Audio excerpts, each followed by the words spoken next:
10 நிமிஷத்தில் ஒரு சூப்பர் டேஸ்டான வண்டி கடையிலலாம் செய்கிற மாதிரி மசாலா பூரிங்க.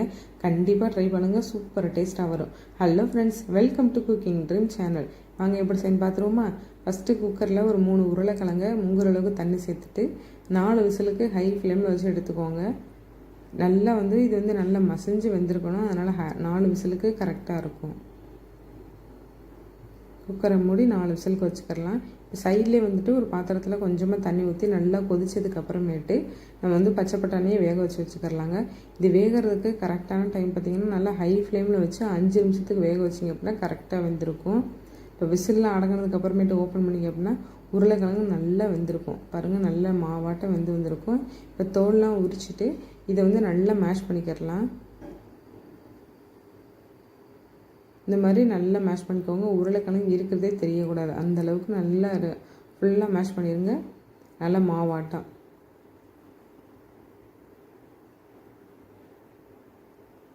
நாலு விசிலுக்கு வச்சிங்க அப்படின்னா நல்லா இந்த மாதிரி வெந்திருக்கும்.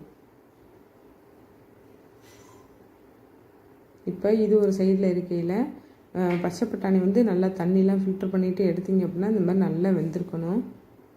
இப்போ இதுவும் ரெடி ஆகிடுச்சா? இப்போ லைட்டாக ஒரு மசாலா அரைச்சிக்கிறலாம். இதாங்க கண்டிப்பாக முக்கியமானது. நான் காரத்துக்காண்டி ஒரே ஒரு பச்சை மிளகாவும் அதோட ஒரு சின்ன துண்டு போல் இஞ்சி, ஒரு 4 பல்லு போல் பூண்டு, 2 பெரிய வெங்காயம் சேர்த்துருக்கேன். வெங்காயத்தை சும்மா 1-2 மட்டும் கட் பண்ணிக்கோங்க. அதோட நல்ல பழுத்த தக்காளியாக 2 தக்காளி சேர்த்துருக்கேன். தக்காளி சேர்த்துட்டு இதை மிக்ஸியை மூடிட்டு தண்ணி ஊற்றாமல் நல்லா நைஸாக அரைச்சிக்கோங்க. தண்ணிலாம் ஊற்ற தேவையில்லை. அந்த வெங்காயம் தக்காளியில் இருக்கிற தண்ணியே போதும். நல்லா நைஸாக மட்டும் அரைச்சிக்கோங்க, நல்லா பேஸ்டாட்டம். பாருங்கள், இந்த மாதிரி நல்லா நைஸாக இருக்குல்ல. தண்ணி எதுவுமே ஊற்றிடாதீங்க.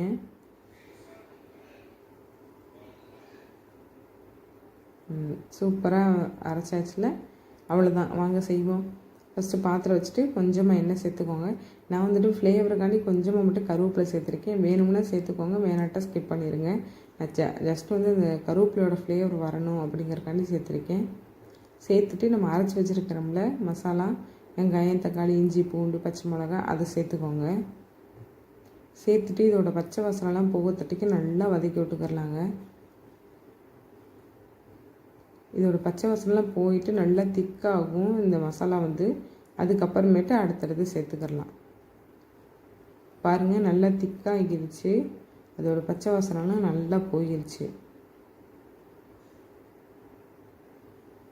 இப்போ நம்ம வேக வச்சுருக்கோம்ல உருளைக்கிழங்கு, அதை சேர்த்துக்கோங்க. உருளைக்கிழங்கு எதுக்காண்டி சேர்க்குறோம் அப்படின்னா நல்லா திக்காகும். அப்படி உருளைக்கிழங்கு வேண்டாம் அப்படின்னு நினச்சிங்கன்னா பச்சை பட்டாணி கூட கொஞ்சம் சேர்த்துக்கோங்க. அதே அளவில் 2 மடங்காக சேர்த்துக்கோங்க பட்டாணி. அப்படி இல்லை அப்படின்னா உருளைக்கிழங்கு வேணாலும் சேர்த்துக்கோங்க. சேர்த்துட்டு மசாலா தூள்லாம் சேர்த்துக்கலாம். ஒரு 1/4 ஸ்பூன் மட்டும் மஞ்சள் தூளும் 1/2 ஸ்பூன் போல் மிளகாத்தூளும் சேர்த்துருக்கேன். சேர்த்துட்டு இது எல்லாத்தையும் நல்லா வதக்கி விட்டுக்கோங்க. வதக்கி விட்டுட்டு நான் மிக்ஸி ஜாரை அலசிட்டு கொஞ்சமாக மட்டும் தண்ணி சேர்த்துருக்கேன். சேர்த்திங்க அப்படின்னா அந்த பச்சை வாசனைலாம் போகத்தட்டிக்கு நல்லா கொதிக்கணும். இதை நல்லா கொதிக்க விட்டுறலாங்க. அந்த மசாலாவோட பச்சை வாசனை அதோட இந்த உருளைக்கிழங்கு நல்லா அந்த மசாலாவோடலாம் மிக்ஸ் ஆகணும். இப்போ இந்த பூரிக்கு மசாலாவுக்கு தேவையான உப்பு சேர்த்துக்கலாம். ஏன்னா எதுலேயுமே நான் உப்பு சேர்க்கலை.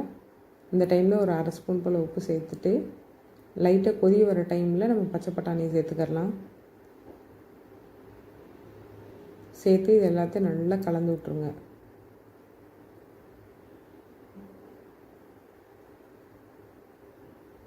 பாருங்கள், இப்போயே பார்க்கும்போது அந்த கடையிலலாம் கிடைக்கும்ல அதே மாதிரி இருக்குல்ல. இதுக்கு முக்கியமான மசாலா பொடி அப்படின்னா அந்த சாம்பார் பொடி தாங்க. வீட்டில் இருந்துச்சு அப்படின்னா வீட்டிலே அரைக்கிற சாம்பார் பொடி சேர்த்துக்கோங்க. அப்படி இல்லை அப்படின்னா கடையில் நீங்கள் எந்த பொடி வாங்குறீங்களோ அந்த பொடி சேர்த்துக்கோங்க. ஒரு 1/4 ஸ்பூன் மட்டும் சேர்த்துக்கோங்க. அந்த ஃப்ளேவர் சூப்பராக இருக்கும் இதில்.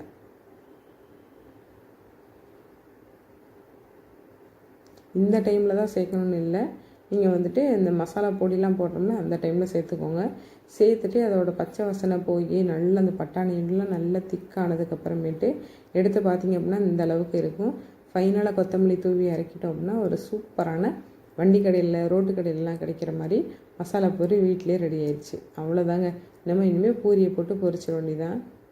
நான் வந்துட்டு இந்த மாதிரி பானிபூரி தான் பொரிச்சிருக்கேன். நீங்கள் வந்துட்டு இந்த கார்ன்ஃப்ளெக்ஸ் இருக்கும்ல, அது இருந்துச்சு அப்படின்னாலும் அதை வச்சு கூட சாப்பிட்டுக்கலாம். சூப்பராக ரெடி ஆயிடுச்சு பார்த்தீங்களா?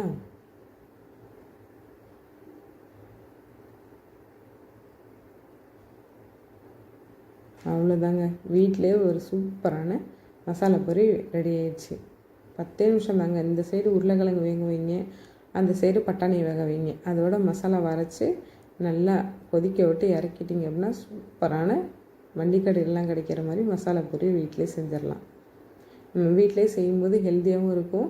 நம்மளோட வீட்டில் இருக்கிற அரைச்ச பொடிகள்லாம் செய்யும்போது சூப்பர் டேஸ்ட்டாகவும் வரும். பூரி சுட சுட எடுத்தாச்சு. இப்போ வாங்க எப்படி வந்துட்டு டெக்கரேஷன் பண்ணுறதுன்னு காமிக்கிறேன். ஃபஸ்ட்டு இதுலேருந்து ஒரு 4-5 பூரியை உடச்சி போட்டுக்கோங்க.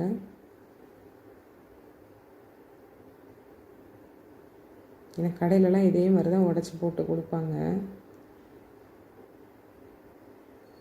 ரொம்ப நைஸாக உடச்சிடக்கூடாது. சும்மா 1-2 மட்டும் உடச்சிட்டு நம்ம செஞ்சுருக்கோம்ல பூரி மசாலா, அதை வந்து மேலாப்பில் ஊற்றிக்கோங்க. நல்லா சுட சுட இருக்குது. சூப்பராக இருக்கும். சாப்பிட்றதுக்கும் சரி, செம்ம ஃப்ளேவராகவும் இருந்துச்சுங்க. நல்லா தாராளமாக ஊற்றிட்டு மேலாப்பில் வந்துட்டு கொஞ்சமாக வெங்காயத்தை குட்டி குட்டியாக கட் பண்ணி சேர்த்துக்கோங்க. அதோட கொஞ்சமாக மட்டும் கொத்தமல்லி. உங்களுக்கு விருப்பமானால் வந்துட்டு கேரட்டு மிக்சர்லாம் கூட சேர்த்துக்கலாம்.